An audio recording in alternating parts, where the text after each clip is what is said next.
김건희 특검 전격 소용없는 대국민 담화는 제2의 개사가에 불과합니다.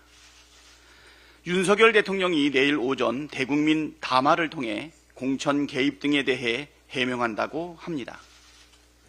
대국민 담화가 될지 대국민 담화가 될지 기준은 공정과 상식에 맞는 입장이 나오는가가 될 것입니다. 불법을 저질렀으면 누구라도 수사받고 처벌받는 것이 공정과 상식입니다. 결국 대통령이 김건희 특검법을 전격 수용한다고 밝히지 않는 이상 담화는 담화가 될 운명입니다. 주가 조작 의혹, 뇌물수수, 특혜 의혹에 공천 개입, 공천 거래 등 각종 국정농단 의혹이 태산처럼 쌓여 있는데 여기에 대해 평범한 국민처럼 수사를 받고 범법 사실이 확인되면 처벌받겠다고 직접 표명해야 합니다. 그 정도 입장도 분명하게 담지 못할 회견이라면 차라리 철회하십시오.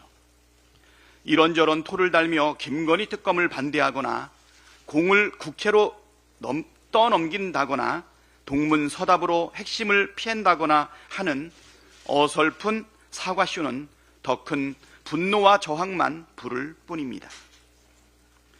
불법이 아니라는 대통령실과 국민의힘의 주장이 속속 탄핵당하고 있습니다. 윤석열 대통령의 육성이 공개된 공천 개입과 공천 거래 의혹에 대해 대통령실과 국민의힘에선 당선인 신분이라 법적 문제가 없다고 주장해 왔지만 대법원 판례는 이런 주장을 탄핵하고 있습니다. 2020년 10월 대법원은 이명박 전 대통령의 특정범죄가중처벌법 위반 사건과 관련해 원심 확정 판결을 내리면서 대통령 취임 전 받은 것도 뇌물로 인정했고 대선 경선 이후 돈을 받고 공천에 개입한 혐의도 유죄로 인정했습니다. 하물며 대통령 취임 하루 전 통화 내용이 불법이 아니라면 누가 믿겠습니까? 심지어 이 건은 윤석열 대통령이 서울중앙지검장 시절 기소했고 한동훈 국민의힘 대표가 기소 브리핑을 맡았던 사건입니다. 이명박 정부 시절 법제처장을 지낸 이석연 교수는 대통령 당선자는 공무원보다 훨씬 더 국가에 대해 종속된 신분이라며 대통령 취임 전 누굴 공천하라고 했다는 것은 탄핵사유라고 지적했습니다. 당선인 신분이라 괜찮다는 논리가 깨지자 국민의힘 일각에서 제3자가 통화를 녹음해서 공개한 것은 불법이라고 주장했는데 이 역시 틀렸습니다. 통신비밀보호법에서 금지하는 타인 간 대화의 녹음은 특정 시점에 실제 이루어지고 있는 대화를 실시간으로 녹음하는 것을 의미할 뿐 이미 종료된 대화의 녹음물을 재생한 뒤 이를 다시 녹음하는 행위를 포함한다고 보기는 어렵다는 2024년 2월 29일 대법원 판례가 이미 존재합니다. 즉 이미 종료된 윤석열 대통령과 명태균 씨의 통화 내용을 제3자가 녹음해 공개한 것은 불법이 아니라는 뜻입니다.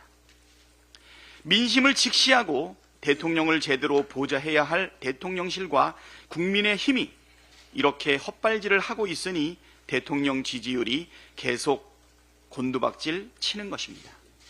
대통령실과 국민의힘이나 엉뚱한 가짜뉴스 유포를 중단하고 겸허하게 불법을 인정하고 국민께 참여하길 바랍니다.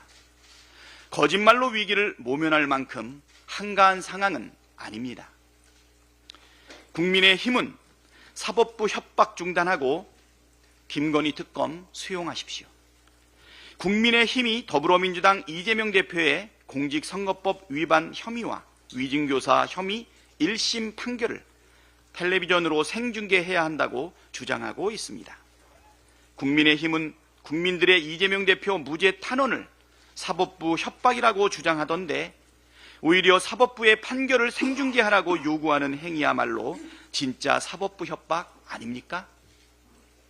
생중계 요구가 제1야당 대표를 낙인 찍고 재판부까지 심리적으로 압박을 가해서 자신들이 원하는 결과를 얻어내겠다는 불순한 의도라는 것을 초등학생도 뻔히 압니다. 국민의 힘이 국민의 알 권리를 진짜로 중시한다면 김건희 특검법에 있는 수사 브리핑 조항을 독소 조항이라며 극구 반대할 이유가 있겠습니까? 국힘은 사법부 협박을 즉각 중단하고 국민이 진짜 원하는 김건희 특검을 수용하고 특검 수사 생중계 요구나 하기를 바랍니다.